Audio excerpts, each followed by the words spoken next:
What's good, everybody? It's your boy Ronald, aka the Boy Game Bro, and today I have a review for you guys.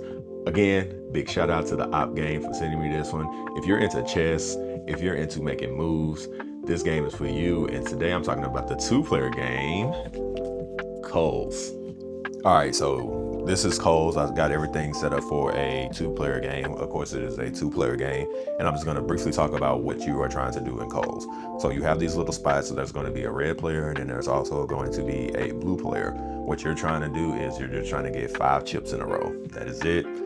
That is all you're trying to do. It may seem easy, but it can be a little bit difficult because they have this action called culling, which means if one of your chips is in between two of somebody's chips, you pick one and you cull it, which you're going to flip it over and you're going to turn to the C side, and that means on the next person's turn, which will be the red player, they're going to have to move the cull chip as their turn. So they have to put it somewhere else, and then they're going to have to flip it back over.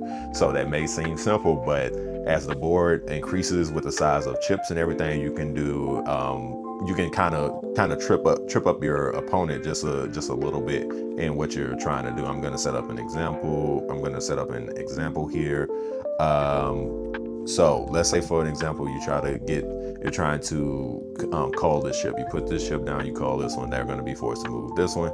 So let's say they decided to move it over. Let's put this like this. Let's say if they decided to move it over here. Let's say if there's a situation like this, they move it right here. Guess what? You done triggered another call because these 2 chips are in between the one that you just placed down. You flip this back over, then this opponent has to move another chip. So they may want to call you again by putting their chips in between two other ones as well. So there's a lot of push and pull. So like I said, what you're trying to do is you're going to be trying to get a row of 5 in a row. It may seem easy, but it can be very difficult if you're not paying attention to the board and planning your moves ahead, because you can get wrapped up and you can get called out of the game and you will not win. So I think it's best two out of 3 rounds.